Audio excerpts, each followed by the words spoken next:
All right, it's 11 o'clock on Wednesday. We'll call to order the City of Brainerd Personnel and Finance Committee meeting, and we'll start with introductions. Kevin Stunek, Alderman at Large. Tim Holmes, Brainerd Fire. John Davis, Police Department. Connie Hillman, City Finance Director. Go ahead, Nick. Nick Eglin, Brainerd Fire Department. Joe Iggy, Brainerd Fire Department. Jesse Dean, City Engineer, Public Works Director. James Kronvik, Community Development Director. Chris Schubert, HR Director. Nick Broyle, City Administrator. And Gabe Johnson, Chair of the committee. Looks like we've got 13 items, unless you keep scrolling. I don't know. But Kevin, it's just you and I handling this today. I already made a motion to approve all 13. Do I have a second? The first is the 2024 Fire Department Relief Association Annual Report. So come on up to make sure that microphone light is on.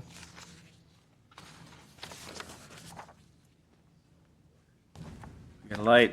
All right, thanks for having me, guys. I appreciate it. It's that time of the year where the Fire Department Relief Association approves our schedules for the coming year. Trying to get it in by the August 1 deadline. We had a good year in 2023. We pulled a return of about 13.9% return on our investments last year, which is enabling us to take another increase to our fund. This would be 2 years in a row. We're currently sitting at $14,000 per year of service. This would allow us to go to $15,000 per year of service based on our schedules. It would leave our fund at 112% funded with a modest 6% increase this year. We're currently at 8.94% for the year, so when I say 6%, we definitely have some room for error if need be. But again, we're still well over that 105 that we always target to. Actuarial study was completed last week, and our fund came back at 121% funded for last year.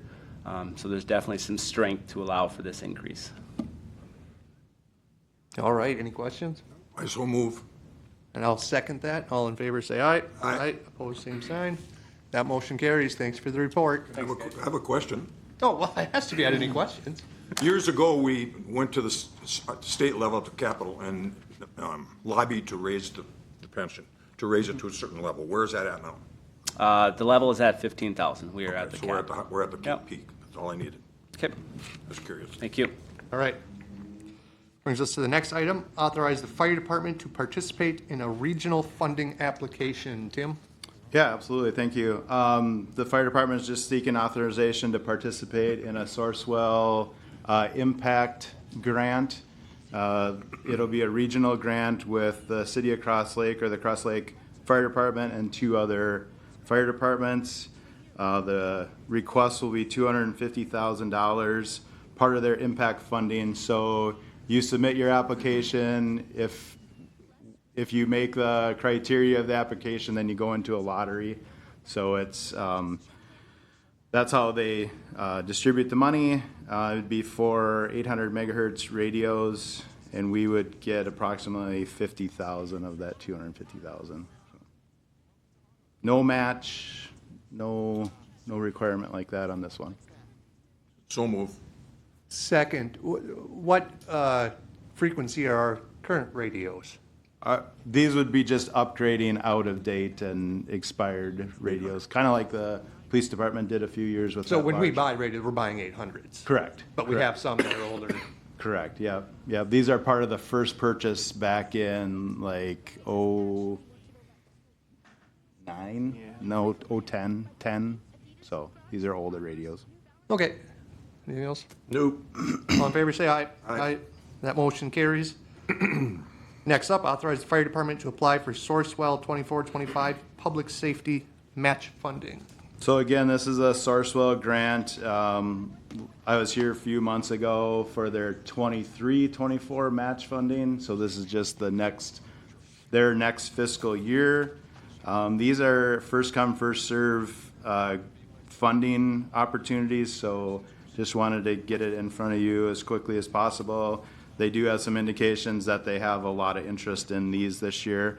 Sourcewell has changed their match funding this year and separated public safety from the other community match funding. So it's public safety is its own application this year.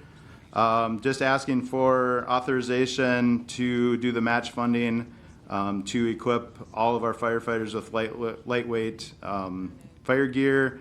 Again, like I was here a few months ago and we talked about this gear. With that match funding last time, we focused this on their turnout gear, their structural gear.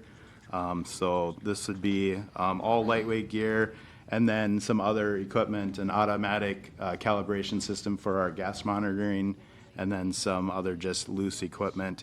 The total request from Sourcewell will be $50,000 with a $12,500 match. The Relief Association has given us a $8,800 donation to cover a portion of the match, and then $3,700 would be out of our operating budget, which we have for 2024. I so move. And I'll second.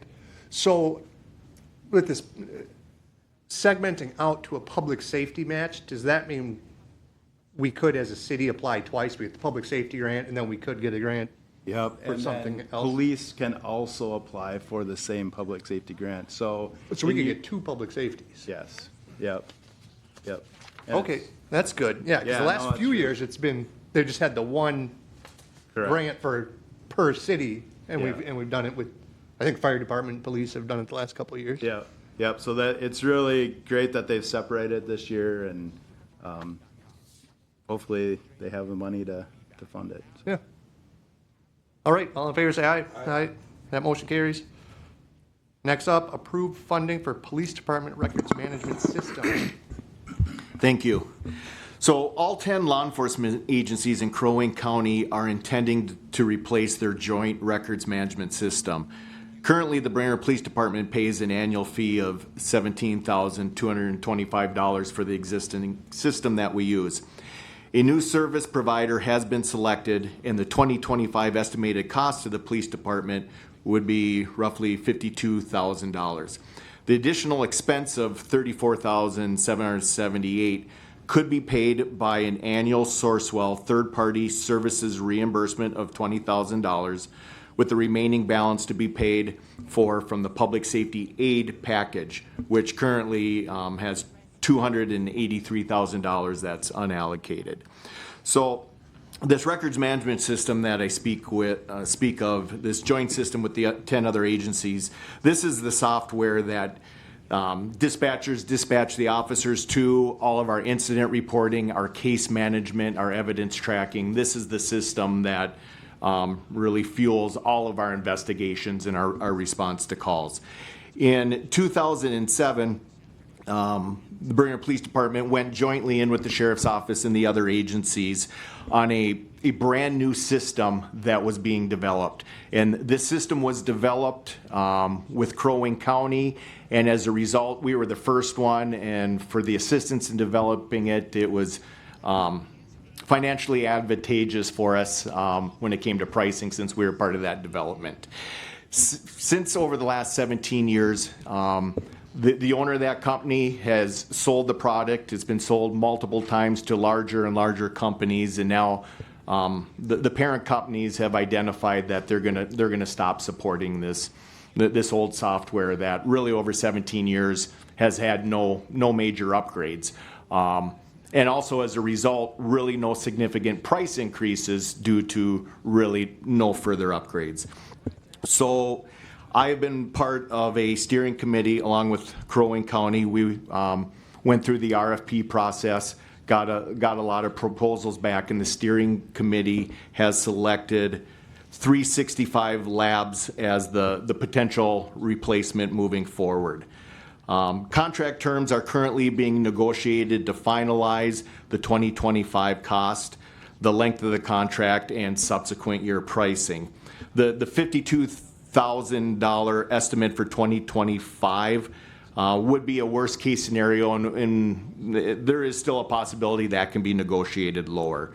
So subsequent years, we are looking to, on an annual basis, utilize the Sourcewell third-party services reimbursement of $20,000, and also utilize also help supported by utilizing the public safety aid package for those subsequent years.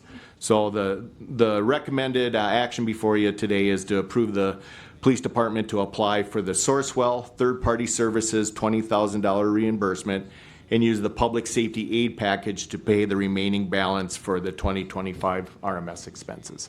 I so move. Second, so what, tell me about the Sourcewell third-party services. Is this the one we use like when we do city administrator search and hire a search firm and they reimburse us $10,000? Yes, that's my understanding.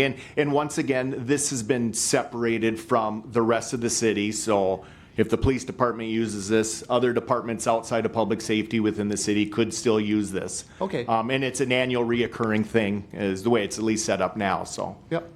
Okay, so this is, so also if Nick quits, we still could go to Sourcewell and get Yes. another 10,000 and find a new city administrator. Okay. Please Yep. don't quit though. Is that a motion or what? Sounds like a hint. Better sit by me. Okay, all in favor say aye. Aye. Opposed, same sign. That motion carries. Next up, approve use of statewide affordable housing aid. SAH. James. Yes, thank you, Mr. Chair. So the city received $96,242 in December of 2023 from the statewide affordable housing aid. The city will continue to receive these funds over the years, and I believe next or this year is the same amount as it was last year. At the June 17th City Council meeting, the council directed staff to advertise the use of funds within the city limits for eligible projects and uses. The press release and mobile advertisement included a cutoff date of July 26th for proposals. So staff is bringing the two proposals forward to the P&F committee here for consideration. The first request is from Habitat for 3 infill housing projects that meet the goals of the comprehensive plan. This was the one that originally applied and asked for the uses at that last meeting. Second request that the city did receive was from My Neighbor to Love Coalition for the construction of a multifamily 12-plex. That's the area that's behind the Ace Hardware there. So it included the proposal from My Neighbor to Love as well as the original letter from Habitat within the packet. Both proposals do meet the statewide affordable housing aid qualifications. So staff included 3 options for the committee to consider.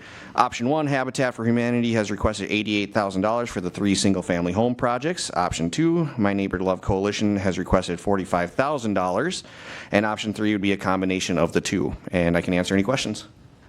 And option 4 would be something entirely different. Any questions? I think we should go with Habitat. Go with what? Habitat. I'll agree with that. Yeah, I'll agree with that. I make a motion to go with the Habitat option 1. And I'll second that. Any discussion? All in favor say aye. Aye. That motion carries. Thanks for going out for bid with that and going through the process with the public dollars. Next up, approve request of long-term maintenance funds for Lum Park Pavilion 1. Jesse. Thank you, Mr. Chair.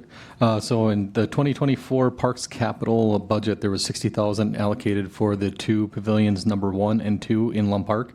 After hiring the architect, they were able to scope and estimate the project, and we were concerned about the ability to do that within the allocated budget. We did go out for bids anyways to see what the costs were. While they were still advantageous, it was quite a bit over the allowed budget. The park board took a look at what the necessary items were to extend the life of those 2 pavilions. So they narrowed down the scope of what those items would be.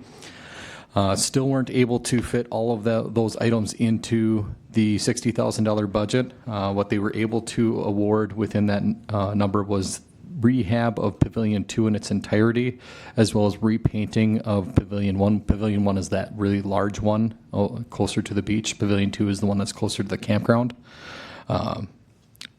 With that, the remaining $23,000 they'd like to request from the long-term maintenance fund would be to replace the gable siding and the fascia on Pavilion 1. This would obviously extend the life of Pavilion 1 by quite a bit. We just can't fit that within the existing $60,000 of that budget. There was $349,000 allocated to the long-term maintenance fund in 2024, so they're requesting the $23,000 here to complete that remaining work. Staff feels that it is very advantageous with the contractor being in the park doing very similar work with mobilization and bonding and some of those other soft costs that we're likely not going to see much more of a better cost than with them being in the park. So this is what staff is recommending is authorization to be able to do this work in this year. I so move. I'll second. Any questions? One question, Jesse. Is that work going to be done this year yet? That is the plan. They're likely going to do it either later in August or potentially after Labor Day. Okay, just curious. They were planning to do it earlier August, but I think schedule just kind of pushed them back a little bit. Okay, thanks. All right, all in favor, say aye. Aye. That motion carries. Next up is to ratify the hiring of environmental resource technician Kelly Robinson. Okay. Chris. We received 12 applications for the Environmental Resources Technician position, with 5 candidates being interviewed. We've offered the position to Kelly Robinson, who started with us on Monday, July 29th. She did accept the position at step 1 of that wage grid. Recommended action is to ratify her hiring. Do you have any questions? Any questions? Second. Any questions or comments? Nope. All in favor, say aye. Aye. That motion carries. Next up, ratify the hiring of Chris Evans as the Public Utilities Director. So we had 4 individuals that were interviewed on July 10th for our Public Utilities Director position. Mr. Christopher Evans was offered and has accepted the position. The work group requests that the council ratify Mr. Evans' hiring at step 4, which is $68.12 per hour, with an August 26th start date. Also to allow up to $10,000 in moving expenses for Mr. Evans since he's moving from Kentucky. We are again asking for a motion to ratify his hiring. So move. Second. Any discussion? Start date roughly? August 26th, yep. Oh, okay, did you say that? Okay, I thought, okay. Okay, all in favor, say aye. Aye. That motion carries. Next up is to approve the resignation of Assistant Engineer Flouting and approve changes to the Public Works Director, City Engineer job descriptions. Who's taking this? Chris, Jesse? I'll start with it. Okay. So Assistant City Engineer James Flouting resigned effective July 10th. With his resignation, staff reviewed and is recommending that we restructure our Public Works Department, specifically in the engineering division. Staff is recommending to modify the duties and to delete the professional engineer requirements from the Public Works Director position and to utilize the city engineer position instead of the Assistant City Engineer position going forward. These changes would adjust the classification points as required by the Minnesota Pay Equity Law for both positions. The adjusted points for the Public Works Director is 834, and the adjusted points for the City Engineer position would be 724. We have attached in your packet an updated organizational chart, so you can see how that would affect this department and what is being proposed.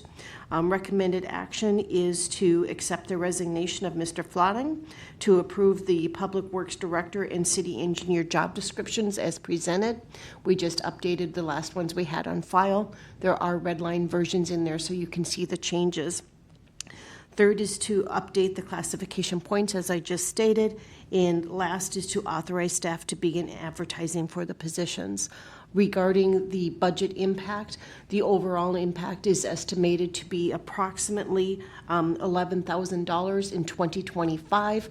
There is no budget impact in 2024 since the assistant engineer position will be vacant for at least 3 months. And then as far as the 2025 budget, the working funds impact is about $3,500.